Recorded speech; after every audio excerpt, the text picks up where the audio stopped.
خلق الإنسان علمه البيان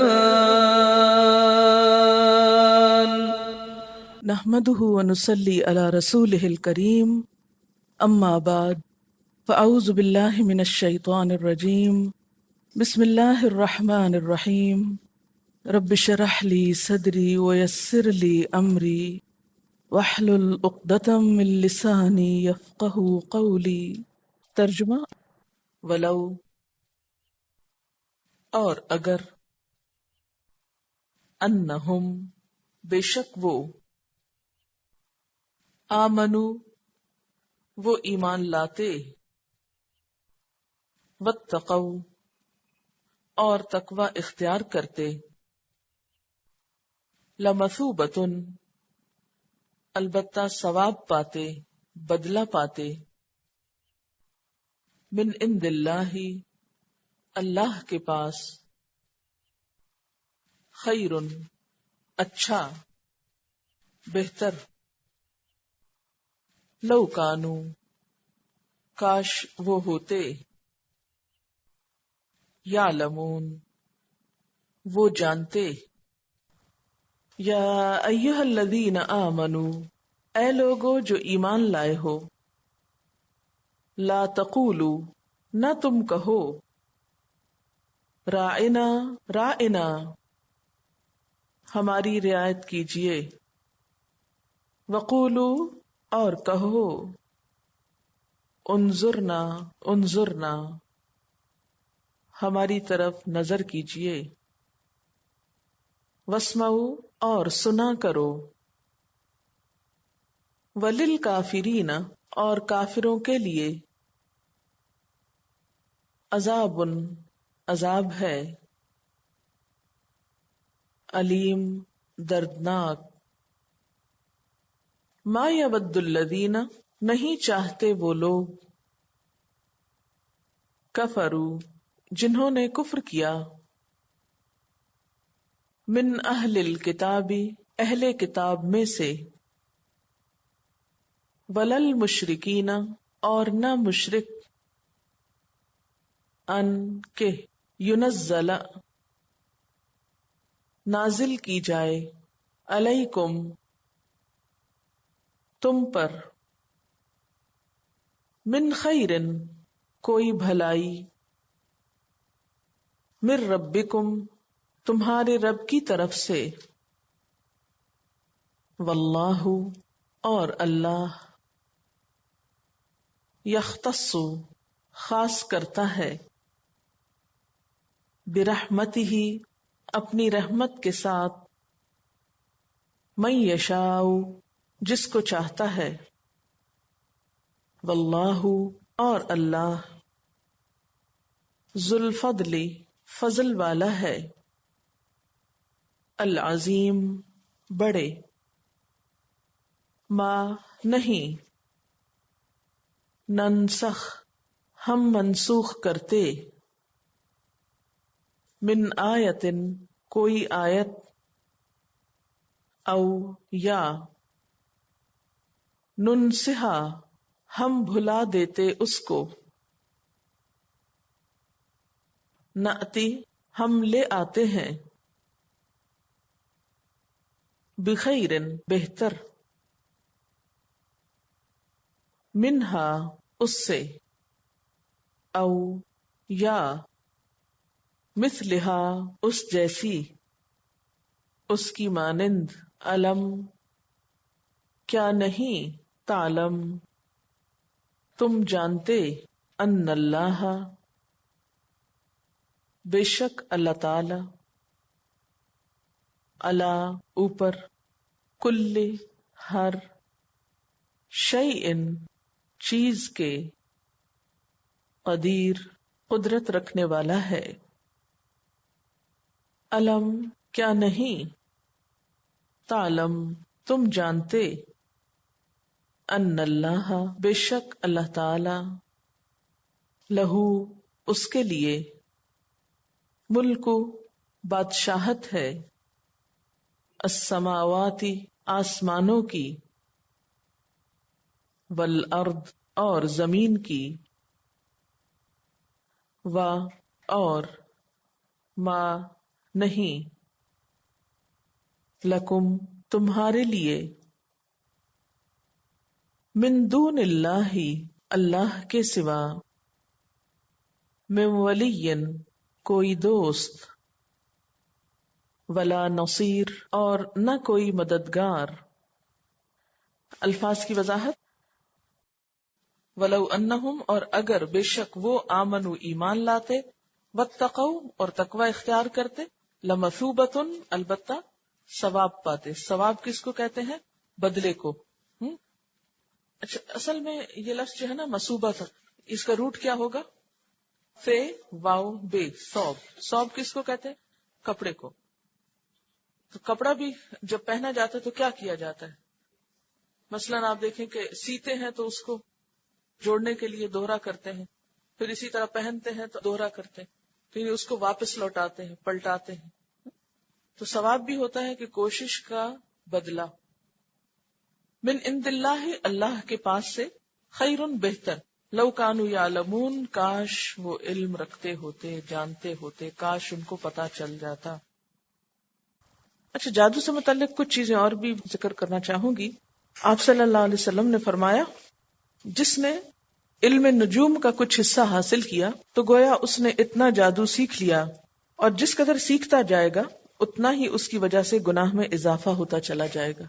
ستاروں کا علم، ہاروسکوپ، ستارے کیا کہتے ہیں، سیکھنے میں، یقین کرنے میں، اس پر عمل کرنے میں، اس کو استعمال کرنے میں، اس کو پڑھنے میں، even if you don't believe it, تو یہ لغو چیز ہے۔ نبی صلی اللہ علیہ وسلم نے اس سے منع کیا ہے۔ کہتے ہیں کہ برائی جو ہوتی ہے اس کے قریب سے بھی گزرنے سے اس کا اثر آنے کا ڈر ہوتا ہے۔ اسی طرح ایک اور چیز آپ صلی اللہ علیہ وسلم نے فرمائی کہ جو شخص گرہ لگاتے ہوئے پھونک مارے اس نے جادو کیا، اور جو جادو کرے اس نے شرک کیا۔ بعض اوقات لوگ کیا کرتے ہیں کہ کوئی کلام پڑھتے ہیں، پھر کیا کرتے ہیں، گرہ لگا کے اس میں پھونک مارتے ہیں، تو یہ جادو ہوتا ہے، ایسا بھی نہیں کرنا چاہیے۔ اور یاد رکھیے کہ نبی صلی اللہ علیہ وسلم نے ایسے خوف، توہمات اور وہم سے پناہ مانگی ہے۔ آپ دعا مانگا کرتے تھے، اللہم انی اعوذ بک من الہم والحزن، اے اللہ میں تفکرات اور غم سے آپ کی پناہ چاہتا ہوں۔ کیوں؟ اس لیے کہ جب انسان کے دل میں غم جگہ پکڑ لے تو کوئی کام نہیں ہو سکتا، خوف جگہ پکڑ لے تو انسان بہت سی اپنی صلاحیتوں اور قوتوں سے محروم ہو جاتا ہے۔ اسی طرح کوئی اور پریشانی انسان کو بے وجہ کی لگ جائے جس کی کوئی حقیقت نہیں، محض وہم پر مبنی ہے، تو انسان بہت سے کارآمد اور مفید کام کر نہیں سکتا۔ تو اس لیے ان چیزوں سے انسان بچا رہے یا اس کا ذہن خالی رہے تو انسان اپنی جو پازیٹیو صلاحیتیں ہیں ان کو خیر کے راستے میں لگاتا رہتا ہے۔ تو اب یہ ہے کہ کچھ چیزیں ہمارے بس میں نہیں ہوتی، ہمارے کنٹرول میں نہیں ہوتی۔ مثلا کوئی شخص آپ سے حسد کر رہا ہے، آپ کس طرح اس کو پکڑ کے روکیں؟ بعض اوقات پتہ چل جاتا ہے تو چلیں آپ اس کے ساتھ اچھا سلوک کرتے ہیں، ہو سکتا ہے اس کا غصہ غضب ٹھنڈا ہو جائے، لیکن بسا اوقات پتہ بھی نہیں چلتا، وہ دل ہی دل میں جل رہا ہوتا ہے اور پیچھے پیچھے جڑیں کاٹ رہا ہوتا ہے، آپ کو تو پتہ ہی نہیں چلتا وہ کیا کر رہا ہے۔ اب ایسے لوگوں کے خلاف آپ کیا دفاع کریں گے اپنا؟ تو بہتر یہ ہے کہ آپ اللہ تعالیٰ سے مدد مانگ لیں اور دعا مانگ لیں، اور ان ساری چیزوں سے بے نیاز ہو کر جو کر رہے ہیں اسے کرتے جائیں، کیونکہ وقت جو ہے وہ بہت قیمتی چیز ہے، وہ فکر اور پریشانیوں میں گنوانے کے لیے نہیں ہے، کیونکہ بہت سی چیزوں کا علاج ہمارے پاس نہیں ہوتا۔ تو مومن کے لیے دعا جو ہے وہ اسلحہ کی طرح ہے، الدعاء سلاح المؤمن۔ تو ہم اور اسلحہ تو ہمارے پاس نہیں ہے، تو کم از کم دعا تو کریں کہ جس سے ہم شر کی قوتوں سے پھر نبٹ سکیں۔ جنوں میں اچھے بھی ہوتے ہیں، برے بھی ہوتے ہیں، کچھ نیک بھی ہوتے ہیں، کچھ بد ہوتے ہیں، جیسے انسانوں میں۔ شیطان صرف جنوں میں نہیں ہوتا، شیطان انسانوں میں بھی ہوتے ہیں، اور انسانوں کے شیطان جنوں کے شیطان سے زیادہ بدتر ہوتے ہیں۔ اللہ تعالیٰ نے دنیا میں خیر اور شر دونوں رکھے اور دونوں کو آزادی دی ہے نا، آزادی اچھا کرنے کی بھی اور برا کرنے کی بھی، تاکہ اچھے لوگوں کو اچھائی کا فائدہ ملے اور برے لوگوں کو ان کی برائی کی سزا ملے۔ اگر یہ آزادی نہ ہوتی، یہ چوائس نہ ہوتی، پھر تو جنت اور دوزخ بھی نہ ہوتی، ہے نا۔ تو یہ اللہ تعالیٰ کی مصلحت تھی کہ میں لوگوں کو چوائس دوں، تاکہ پھر دیکھا جائے کہ لوگ خود کیا کر کے آتے ہیں۔ وَلَوْ أَنَّهُمْ آمَنُوا، اور اگر وہ ایمان لاتے، یعنی جادو نہ کرتے، اچھے کام کرتے، وَاتَّقَوْا اور تقوی کرتے، لَمَثُوبَةٌ مِّنْ عِندِ اللَّهِ خَيْرٌ، البتہ ثواب پاتے اللہ کے پاس سے بہت اچھا۔ یعنی جادو چھوڑ کر یہ ایمان اور تقوی کی راہ اختیار کرتے تو ان کو بہت کچھ مل جاتا. جادو سے کیا ملا؟ نقصان ہی نقصان. لو کانوا یعلمون، کاش وہ علم رکھتے ہوتے. اب آپ یہ دیکھ رہے ہیں 2 دفعہ آیا ہے لو کانوا یعلمون، لو کانوا یعلمون، کاش انہیں علم ہوتا، کاش انہیں علم ہوتا. کیا واقعی علم نہیں تھا؟ کیا نہیں جانتے تھے؟ جانتے تھے. پھر اللہ تعالیٰ کیوں فرما رہے ہیں کاش انہیں علم ہوتا؟ اس سے کیا پتہ چلتا ہے؟ اصل علم کون سا ہوتا ہے؟ جس پر عمل ہو. جس علم پر عمل نہ ہو وہ علم علم ہی نہیں. یعنی علم صرف انفارمیشن اکٹھی کرنے کا نام نہیں ہے، بلکہ علم دراصل کیا ہے؟ عمل کرنے کا نام. اسی لیے اللہ تعالیٰ فرماتے کاش انہیں علم ہوتا کہ ان کے ساتھ ہونے والا کیا ہے. انہوں نے اپنی آخرت بیچ ڈالی دنیا کے بدلے. یا ایھا الذین آمنوا، اے لوگو جو ایمان لائے ہو، لا تقولوا، نہ تم کہو، راعنا راعنا. راعنا کا روٹ ہے رے این یہ. مراعات کا لفظ آپ نے سنا ہوگا، اس سے امر کا صیغہ ہے. راعی، ہماری رعایت کیجیے، ہمارا خیال رکھیے. جیسے انگریزی میں بات کرتے ہوئے اگر کوئی بات سمجھ میں نہ آئے تو کہتے ہیں I beg your pardon. اسی طرح اردو میں نظر کرم کیجیے. عربی میں گفتگو کرتے وقت اگر کسی شخص کو دوسرے کی بات سمجھ میں نہ آئے تو اس موقع پر کہا جاتا ہے راعنا، ہماری رعایت کیجیے، ہمیں دوبارہ سمجھا دیجیے. ویسے اس کا معنی ہوتا ہے حفاظت کرنا، نگاہ رکھنا، خیال رکھنا. وقولو، اور کہیے، انظرنا. انظرنا نون زوئے رے، نظر، دیکھنا، مہلت دینا، انتظار کرنا. انظرنا، دیکھیے ہم کو یا ہمیں مہلت دیجیے. واسمعوا، اور سنا کرو. وللکافرین، اور کافروں کے لیے عذاب علیم، عذاب ہے دردناک. ما یود الذین کفروا، نہیں چاہتے وہ لوگ جنہوں نے کفر کیا، من اہل الکتاب، اہل کتاب میں سے. یہ کون ہے اہل کتاب؟ یہود و نصارہ دونوں. وللمشرکین، اور نہ مشرک. مشرکین کون تھے؟ اہل عرب. ان کہ ینزل، نازل کی جائے، علیکم تم پر، من خیرن، کوئی بھلائی، کوئی اچھی چیز، من ربکم، تمہارے رب کی طرف سے. واللہ، اور اللہ تعالی، یختص، خاص کرتا ہے. اس کا روٹ ہے خے صاد صاد، خاص. برحمتہ، اپنی رحمت کے ساتھ، من یشاء، جس کو چاہتا ہے. واللہ، اور اللہ تعالی، ذو الفضل العظیم، بڑے فضل والا ہے. العظیم، بہت بڑا، بہت بڑے فضل والا ہے. ما ننسخ، نہیں ہم منسوخ کرتے. نون سین خے، نسخ. نسخ کرنے کا معنی ہوتا ہے نقل کرنا، ہٹانا، مٹانا. منسوخ کرنا، زائل کرنا، ایک چیز کو ہٹا کر اس کی جگہ دوسری چیز لے آنا. ما ننسخ، نہیں ہم منسوخ کرتے، من آیتن، کوئی آیت، او یا ننسہا، اس کو بھلا دیتے. ننسہا کا لفظ نون سین یہ سے بھی ہے، نسیان سے بھی، اور اگر یہ انسا ہو باب فعل میں تو اس کا معنی ہوتا ہے پوسٹ پون کرنا، مؤخر کرنا. ننسہا، اس کو بھلا دیتے یا مؤخر کر دیتے. نأتی، ہم لے آتے ہیں، بخیرن، بہتر، منہا، اس سے کس سے؟ جو چیز منسوخ کی گئی یا بھلوائی گئی. او مثلہا، یا اسی کی طرح. الم تعلم، کیا تم جانتے نہیں، ان اللہ، بے شک اللہ تعالی، علی کل شیء قدیر، ہر چیز پر قدرت رکھنے والا ہے. الم تعلم، کیا تم نے جانا نہیں، ان اللہ، بے شک اللہ تعالی، لہو، اس کے لیے ہے، ملک، بادشاہی، السماوات، آسمانوں کی، والارض، اور زمین کی. وما لکم، اور نہیں تمہارے لیے، من دون اللہ، اللہ کے سوا، من ولی، کوئی دوست، ولا نصیر، اور نہ کوئی مددگار. بسم اللہ الرحمن الرحیم. یا ایھا الذین آمنوا، اے لوگو جو ایمان لائے ہو، لا تقولوا راعنا، راعنا نہ کہا کرو. وقولوا انظرنا، اور انظرنا کہا کرو. واسمعوا، اور سنا کرو. اس آیت کی شان نزول کچھ یوں ہے کہ اہل کتاب یا یہود جب نبی صلی اللہ علیہ وسلم کی مجلس میں آتے تو اپنی گفتگو کے ذریعے بسا اوقات آپ کو تکلیف دیتے. نبی صلی اللہ علیہ وسلم کی مجلس میں کسی کے آنے پر پابندی نہیں ہوتی تھی، کیونکہ کوئی بھی شخص جو آپ سے ملاقات کے لیے آئے، آپ سے سیکھنے کے لیے آئے، تو اسلام کا طریقہ کیا ہے کہ اسے آنے دو، روکو نہیں. تو ہر طرح کے لوگ آتے، اور جو کچھ آپ فرماتے تھے وہ آپ سے سیکھا کرتے. مسلمان جب آپ کی مجلس میں بیٹھتے اور کوئی بات ان کو سمجھ میں نہیں آتی تو وہ آپ صلی اللہ علیہ وسلم کو ایک خاص لفظ کے ساتھ دوبارہ اپنی طرف متوجہ کرتے، اور وہ لفظ کیا تھا؟ رائنا، ہماری رعایت کیجیے. یعنی آپ دوہرا دیجیے بات کو، ہمیں سمجھ میں نہیں آیا، آپ پھر سے فرما دیجیے. تو چونکہ مسلمانوں کے علاوہ یہود بھی آپ کی مجلس میں آتے تو ان کا طریقہ کیا تھا کہ مختلف الفاظ کو بدل دیا کرتے تھے. تو وہ نبی صلی اللہ علیہ وسلم سے حسد تو رکھتے ہی تھے، اس حسد کا مظاہرہ کہیں نہ کہیں ہو جاتا تھا.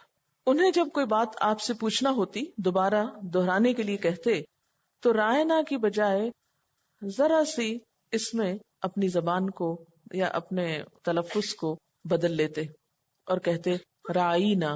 رائنا کی بجائے رائنا، یعنی زیر کی بجائے ساتھ یہ بھی لگا لیتے. رائی عربی زبان میں گڈریے کو کہتے ہیں، چرواہے کو، اور نا کا مطلب ہوتا ہے ہمارا. تو رائنا کا مطلب ہمارا چرواہا، ہمارا گڈریا. یہ بہت توہین آمیز لفظ تھا. تو اللہ تعالیٰ نے مسلمانوں کو کیا حکم دیا کہ وہ اس لفظ کا استعمال چھوڑ دیں، اس مقصد کے لیے ایک دوسرا لفظ اختیار کریں. اور وہ کیا لفظ ہے؟ وقول انظرنا، اور آپ کہو انظرنا، ہماری طرف نظر کیجیے، نظر کرم کیجیے. اور ساتھ ہی یہ تلقین بھی کی گئی واسمعوا، اور سنا کرو، توجہ سے بیٹھا کرو، غور سے سنا کرو، تاکہ یہ کہنے کی ضرورت ہی پیش نہ آئے کہ دوبارہ بات بتائیے. تو یہاں سے 2-3 باتیں پتہ چلتی ہیں. ایک بات تو یہ پتہ چلتی ہے کہ ایسے الفاظ جن میں کسی کی اہانت ہو، جو ادب اور احترام کے خلاف ہوں، ان الفاظ کا استعمال نہیں کرنا چاہیے، اور ان کا بھی نہیں کرنا چاہیے جن میں بے ادبی کا کوئی اندیشہ ہو یا شبہ ہو. دوسری بات یہ کہ غیر مسلموں کی مشابہت سے بچنا چاہیے. کفار کے ساتھ اقوال میں، افعال میں مشابہت اختیار نہیں کرنی چاہیے. مسلمانوں کی اپنی ایک آئیڈینٹی ہونی چاہیے، اپنا ایک کلچر ہونا چاہیے. تیسری بات یہ کہ گفتگو صاف ہونی چاہیے. پھر یہ کہ جو بات کہی جائے اسے غور سے سنا جانا چاہیے اور سمجھنے کی کوشش کرنی چاہیے. یہاں پر اللہ تعالیٰ یہ بھی تو کر سکتے تھے کہ یہود کو سکولڈ کرتے، ان کو ڈانٹ ڈپٹ کرتے. ان کو کچھ کہنے کی بجائے مسلمانوں کو سمجھا دیا گیا کہ تم ایسے لفظ نہ بولو جس سے انہیں بگاڑ کا کوئی موقع مل جائے. اس سے کیا پتہ چلتا ہے کہ جب اپنے اندر کوئی خرابی ہو رہی ہو تو اس میں دوسرے کو، باہر والے کو بلیم کرنے کی بجائے اپنے گھر کی اصلاح کر لینی چاہیے. دشمن کو وہ موقع نہیں دینا چاہیے جس سے وہ فائدہ اٹھائے. یہ زیادہ سمجھداری کی بات ہے. ہم عام طور پر کیا کرتے ہیں کہ جب ہمارے کسی مسلمان ملک میں یا انڈیویجول لیول پر بھی، جیسے کسی گھر میں کوئی جھگڑا ہوا، کوئی خرابی ہوئی، یا کسی بڑے لیول پر، تو عموماً ہم یہ نہیں دیکھتے کہ ہماری غلطی، ہماری کوتاہی، ہماری کمی کہاں ہے. ہم یہ دیکھتے ہیں دوسرے کیا کر رہے ہیں. مثلاً ہم کوئی غلط کام جب کرتے ہیں تو ہم کہتے ہیں یہ شیطان نے مجھ سے کرایا ہے. کبھی کسی انسان کو بلیم کریں گے، کبھی شیطان کو کریں گے، کبھی کسی اور کو کریں گے. کم ہی گوارا کریں گے یہ دیکھیں کہ مجھ سے کہاں بھول ہوئی، میرا قصور کیا ہے، میری غفلت کہاں ہے. تو یہاں بجائے اس کے کہ آپ صلی اللہ علیہ وسلم یہود کو کچھ کہتے، اللہ تعالیٰ نے مسلمانوں کو سمجھا دیا کہ تم اپنا طریقہ بدل لو تاکہ انہیں موقع ہی نہ دو. یہ زیادہ سمجھداری کی بات ہے.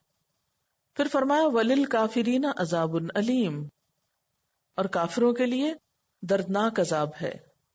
مَا يَوَدُّ الَّذِينَ كَفَرُوا مِنْ أَهْلِ الْكِتَابِ وَلَا الْمُشْرِكِينَ، نہیں چاہتے وہ لوگ جنہوں نے کفر کیا اہل کتاب میں سے ہو، وَلَا الْمُشْرِكِينَ، اور نہ مشرک چاہتے ہیں. کیا نہیں چاہتے؟ أَن يُنَزَّلَ عَلَيْكُم مِّن خَيْرٍ مِّن رَبِّكُمْ، کہ تمہارے اوپر تمہارے رب کی طرف سے کوئی بھی خیر نازل ہو.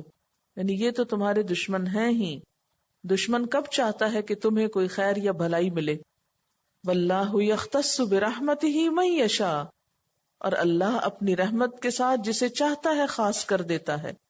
واللہ ذو الفضل العظیم، اور اللہ بڑے فضل والا ہے، اللہ فضل عظیم والا ہے.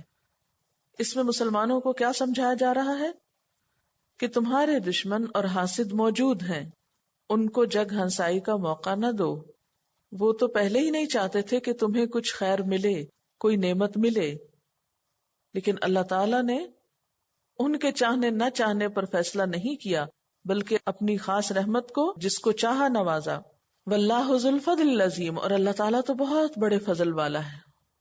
پھر ایک اور اعتراض، ایک اور شبے کا جواب جو یہود مسلمانوں کے دلوں میں ڈالنے کی کوشش کرتے، اور وہ ایسا کیوں کرتے تھے؟ تاکہ مسلمانوں کے دل قرآن پاک سے بدظن ہو جائیں۔ آپ نے یہ تو پیچھے کئی دفعہ پڑھا ہے کہ قرآن پاک پچھلی کتابوں کی تصدیق کرتا ہے، پچھلی کتابوں میں جو کچھ آیا ہے ان کو ماننے کو کہتا ہے، لیکن اس کے ساتھ ساتھ یہ بات بھی یاد رکھیے کہ قرآن پاک میں کئی ایسے احکامات آئے ہیں جو اس سے پہلے تورات میں نہیں تھے، یا بعض احکامات میں تبدیلی کر دی گئی ہے۔ یہ چیز یہود کے لیے بہت ناگوار تھی۔ ما ننسخ من آیت او ننسها نأتی بخیر منہا او مثلہا، ہم اپنی جس آیت کو منسوخ کر دیتے ہیں یا بھلا دیتے ہیں اس کی جگہ اس سے بہتر لاتے ہیں یا کم از کم ویسی ہی لے آتے ہیں۔ اللہ تعالیٰ فرماتے ہیں ما ننسخ من آیت، کہ ہم کوئی آیت منسوخ نہیں کرتے، مٹا نہیں دیتے، زائل نہیں کر دیتے، بدل نہیں دیتے، او ننسہا یا اس کو بھلا نہیں دیتے، مگر یہ کہ اس سے بہتر لے آتے ہیں۔ شرعی اصطلاح میں نسخ کہتے ہیں ایک حکم کو بدل کر اس کی جگہ نیا حکم لے آنا۔ ایسا کیوں کیا جاتا ہے؟ اس کی کیا ضرورت ہے؟ ایک حکم آیا پھر اس کو بدل کر ایک اور آ گیا، ایسا کیوں ہوتا ہے؟ اس کی کئی ایک وجوہات ہو سکتی ہیں۔ بسا اوقات ایسا ہوتا ہے کہ ایک حکم ایک وقت کے لیے بہت مناسب ہوتا ہے، لیکن ہمیشہ کے لیے اس کی ضرورت نہیں ہوتی۔ جب حالات بدلتے ہیں تو بدلتے حالات کے ساتھ ایک نئی بات لے آئی جاتی ہے نئے طریقے سے، تو پہلی ہٹا کر اس کی جگہ ایک نئی بات لائی گئی، یعنی بدلتے حالات میں حکم بھی بدلنا پڑتا ہے۔ ایک صورت یہ ہوتی ہے کہ آئندہ بدلنے والے حالات کا علم تو ہوتا ہے، لیکن اس بات کو ابھی سے کہنا قبل از وقت ہوتا ہے۔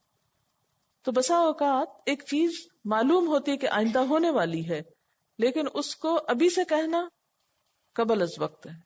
مثلاً ایک ڈاکٹر اگر ایک مریض کو ایک نسخہ بتاتا ہے تو آپ نے یہ دیکھا ہوگا کہ وہ اکٹھی 6 مہینے کی دوا نہیں دے دیتے، کیا کرتے ہیں؟ پہلے 1 ہفتے کی دیتے ہیں، پھر 1 مہینے کی، پھر جب وہ دیکھتے ہیں کہ دوا سیٹ ہوگی تو پھر وہ زیادہ لمبے عرصے کے لیے دے دیتے ہیں۔ تو ڈاکٹر کو کیا پہلے نہیں پتا تھا؟ پتا تھا، لیکن مریض کے لیے بوجھ ہو جاتا۔ تو بسا اوقات نسخ جو ہے وہ سہولت کے لیے کیا جاتا ہے، اور یہ جو نسخ ہوتا ہے یعنی ایک حکم کو بدل کر دوسرا حکم لے آنا، یہ ہر نبی کے ساتھ ہوتا رہا ہے۔ حدیث میں آتا ہے، مسلم کی روایت ہے، لم تکن نبوۃ قط الا تناسخت، کبھی کوئی نبوت نہیں آئی جس نے احکام میں نسخ و رد و بدل نہ کیا ہو۔ بالکل ایسے جیسے نئی حکومت آتی ہے تو آتے ہی کیا کرتے ہیں؟ سب سے پہلے بہت سے احکامات بدل دیتے ہیں، اب نیا دور ہے، نیا طریقہ ہے، نئی پالیسیز ہیں، نئے احکامات ہیں۔ تو اسی طرح وقت کے گزرنے کے ساتھ ساتھ اور نئے نبی آئے تو ان کے حالات کے مطابق کچھ نہ کچھ تبدیلیاں کی گئیں، اور ایسا کرنا ایک بالکل فطری عمل ہے۔ اس چیز کا علم جاننا بھی بہت ضروری ہے، اس کے بغیر قرآن پاک کی صحیح سمجھ بھی نہیں آتی۔ تفسیر قرطبی میں ایک واقعہ ہے کہ حضرت علی رضی اللہ تعالیٰ عنہ ایک دفعہ مسجد میں تشریف لائے تو کوئی آدمی واز کہہ رہا تھا۔ آپ نے لوگوں سے پوچھا کہ یہ کیا کرتا ہے؟ لوگوں نے کہا یہ واز و نصیحت کر رہا ہے۔ آپ نے فرمایا نہیں، یہ کوئی واز و نصیحت نہیں کر رہا، بلکہ یہ کہنا چاہتا ہے کہ میں فلاں بن فلاں ہوں، یعنی اپنی سیلف پروجیکشن چاہتا ہے۔ تو اس کو پہچانو۔ پھر اس شخص کو بلا کر پوچھا کہ کیا تم قرآن پاک کے ناسخ و منسوخ احکامات جانتے ہو؟ اس نے کہا نہیں، میں نہیں جانتا۔ تو حضرت علی نے فرمایا کہ ہماری مسجد سے نکل جاؤ، آئندہ یہاں واز نہ کرنا۔ تو اس سے نسخ کی اہمیت پتہ چلتی ہے، یا اس علم کی، کہ اگر کوئی شخص اس کے بارے میں جانتا نہیں تو وہ دین کو صحیح طور پر بیان نہیں کر سکتا۔ لیکن یہود نے کیا کیا کہ ایک فطری عمل کو اسلام کے خلاف کر کے پیش کیا۔ وہ مختلف طریقے اختیار کرتے تھے جس سے مسلمانوں کو اسلام سے متنفر کیا جا سکے، قرآن پاک کو مشکوک قرار دیا جائے. وہ کہتے کہ اگر قرآن پاک اللہ تعالیٰ کی طرف سے آیا ہے اور تورات بھی اللہ تعالیٰ کی طرف سے ہے تو پھر قرآن اور تورات کے احکام میں اختلاف کیوں ہے؟ جو باتیں پہلے ہمیں کہی گئی تھی اب ان میں تبدیلی کیوں کی جا رہی ہے؟ پھر اسی طرح ایک اور اعتراض یہ کرتے کہ قرآن پاک میں اگر ایک حکم نازل ہوا ہے تو پھر اس کی جگہ کوئی دوسرا حکم کیوں آ جاتا ہے؟ کیا اللہ تعالیٰ کو اس بات کا علم نہیں تھا کہ میں پہلے کیا دے چکا ہوں، اب دوبارہ کیا دے رہا ہوں؟ تو اس قسم کے اعتراضات تھے جو یہود کیا کرتے تھے. کیا کہ تورات کے بعد قرآن پاک کی ضرورت کیا ہے؟ اگر تورات اللہ کی طرف سے اور قرآن تو دونوں میں فرق کیوں ہے؟ تورات ہی کافی ہے. اور دوسرا یہ کہ ودن قرآن ایک حکم آتا ہے پھر اس کو بدل کر ایک دوسرا حکم دے دیا جاتا ہے، ایسا کیوں ہوتا ہے؟ یہ باتیں وہ اس لیے کرتے تھے کہ مسلمانوں کے دل میں اپنی کتاب کے بارے میں شک و شبہ پیدا کر دیں، انہیں اپنی کتاب سے بددل کر دیں. تو اللہ تعالیٰ اس کا جواب دیتے ہوئے فرماتے ہیں ما ننسخ من آیت، نہیں ہم منسوخ کرتے کوئی بھی آیت، او ننسہا یا ہم اس کو بھلا دیتے، نأتی بخیر منہا ہم اس سے بہتر لے آتے ہیں. ایسا کیوں کیا جاتا ہے کہ اس سے بہتر چیز دی جائے، او مثلہا یا اسی کی طرح، اسی کی مانند لیکن ایک ڈفرنٹ سٹائل میں. الم تعلم، کیا تم جانتے نہیں ہو، ان اللہ علی کل شیء قدیر، کہ اللہ تعالیٰ تو ہر چیز پر قدرت رکھتا ہے، اس کے لیے کچھ بھی مشکل نہیں. یعنی ایک حکم کو بدلنا اس کے لیے کچھ مشکل نہیں، ایک چیز کو بھلوا دینا اور پھر اس سے بہتر دے دینا یا اس جیسی کوئی اور دے دینا، اس کے لیے کیا مشکل ہے. قرآن پاک میں نسخ کی کچھ مثالیں آپ کو بتاؤں گی. مثلاً یہ ہے کہ نسخ کی ایک قسم ہوتی تھی جس میں تدریج ہوتی تھی، گریجولی ایک چیز دی جاتی تھی. اس کی بہت بڑی مثال جو ہے وہ شراب کی ہے. شراب کی حرمت کا پہلا حکم سورۃ البقرہ میں آیا، آیت 219 میں، یسألونک عن الخمر والمیسر. اس وقت شراب کے بارے میں معمولی سی بات کی گئی، قل فیہما اسم کبیر ومنافع للناس، کہ ان دونوں میں گناہ بھی ہے اور لوگوں کے فائدے کی چیز بھی ہے. تو لوگ ٹھٹک گئے کہ ہاں یہ گناہ کی چیز ہے اس لیے اسے چھوڑ دینا چاہیے، لیکن قطعی حکم ابھی نہیں آیا تھا. تو دوسری دفعہ پھر حکم آیا سورۃ النساء کی آیت 43 میں، یا ایھا الذین آمنوا لا تقربوا الصلاۃ وانتم سکارى، اے لوگو جو ایمان لائے ہو نماز کے قریب نہ جاؤ جبکہ تم نشے کی حالت میں ہو. تو اس سے مزید ٹھٹکے لوگ کہ اچھا چلیں نماز کے اوقات یا ان کے قریب ہم نہیں پیتے. پھر ایک تیسرا حکم آیا اور مکمل طور پر اس کو حرام کر دیا گیا، اور وہ کیا تھی، یا ایھا الذین آمنوا انما الخمر والمیسر والانصاب والازلام رجس من عمل الشیطان فاجتنبوہ. یہ سورۃ المائدہ کی آیت 90 جس میں آتا ہے اے ایمان والو بے شک شراب اور جوا گندے شیطانی کام ہے، اس سے اجتناب کرو. اب پہلے نہیں کہا گیا فاجتنبوہ، صرف اتنا کہہ دیا گیا کہ ہاں اس میں گناہ کی بات ہے. پھر دوسرا حکم آیا تو کہا گیا کہ نہیں نماز کے قریب نہیں پیو. تیسرا حکم آیا تو کیا کہا گیا، اب اس سے رک جاؤ، کیونکہ سورۃ المائدہ کی آیت 91 کے آخر میں آتا ہے فَهَلْ أَنْتُمْ مُنْتَهُونَ، کیا تم رکنے والے ہو، رکو گے کہ نہیں. ٹھیک ہے. اسی طرح نسخ کا ایک اور طریقہ یہ ہوتا ہے کہ اس میں حکم بھی اور ان کے الفاظ دونوں ہی چلے جاتے ہیں، جس کو انسا کہتے ہیں، بلوا دینا، یعنی الفاظ اور تلاوت دونوں ہی ختم ہو جاتے ہیں.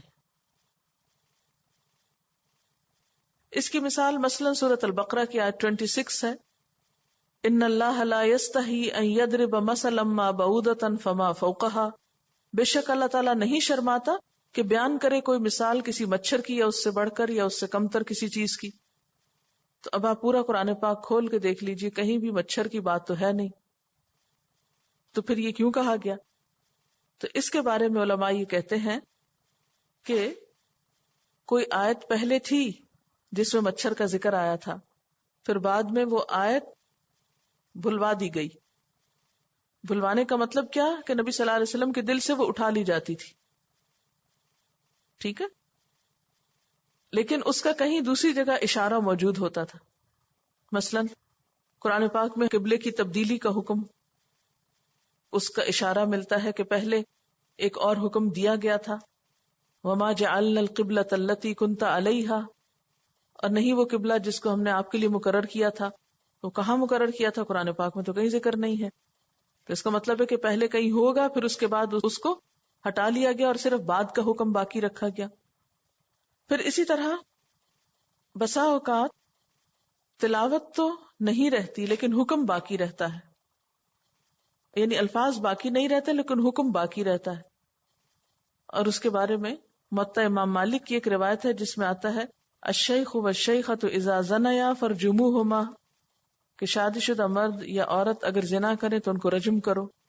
اس کے بارے میں علماء کہتے ہیں کہ پہلے یہ آیت قرآن پاک میں تھی، پھر آیت تو اٹھ گئی لیکن حکم باقی رہا، کیونکہ نبی صلی اللہ علیہ وسلم نے اپنے دور میں اس پر عمل کروایا. تو بہرحال مختصر سی بات یہ ہے کہ یہاں پر یہود کے اعتراض کا جواب دیا جانا مقصود ہے، کیونکہ وہ نص کو قرآن کے خلاف یا قرآن کی روح کے خلاف سمجھتے تھے. آج بھی آپ دیکھیں کہ بہت سے لوگ یہ اعتراض کرتے ہیں، کیوں اللہ تعالیٰ کو پتا نہیں تھا کہ لوگوں کو آخری حکم کیا دینا ہے، لہٰذا پہلے حکم کیوں دیے گئے. تو یاد رکھیے کہ ایک مومن جو ہوتا ہے نا، وہ ایک ٹری کی طرح گرو کرتا ہے. جب ایک بیج آپ ڈالتے ہیں زمین میں تو پہلے اس کو ڈے 1 پہ ہی کھاد کی ضرورت ہوتی ہے؟ کیا وہ اس وقت اتنا ہی پانی لیتا ہے جتنا 1 سال کے بعد لیتا ہے؟ نہیں نا. شروع میں کتنی ضرورت ہوتی پانی کی؟ تھوڑا تھوڑا چھینٹا بھی کافی ہوتا ہے. پھر جب وہ تھوڑا بڑا ہوتا ہے پھر تھوڑا اور پانی لگتا ہے، پھر جب زیادہ بڑا ہوتا ہے تو زیادہ پانی چاہیے ہوتا ہے. اسی طرح دین میں جب انسان آتا ہے تو شروع میں تھوڑے تھوڑے حکم پہ عمل کرتا ہے، پھر گرو کرتا ہے، پھر اور بڑی بات چاہیے، پھر اس کے بعد اور اسٹرانگ ڈوز چاہیے ہوتی ہے. تو دین ہمارا بہت فطری ہے. آج بھی آپ دیکھیں کہ اگر ایک شخص جو نیا مسلمان ہوتا ہے تو آپ پہلے ہی دن اس کو ہر بات پہ پابند کرا دیں گے، سب کام پہلے ہی دن اس پہ لاد دیں گے؟ نہیں نا. گریجولی اینڈ سلولی، تھوڑا تھوڑا تھوڑا تھوڑا. تو دین کی اس حکمت کو انہوں نے دین کے خلاف استعمال کیا، مسلمانوں کا مذاق اڑانے کے لیے. پھر اللہ تعالیٰ فرماتے الم تعلم، کیا تم جانتے نہیں ہو؟ کس بات کو؟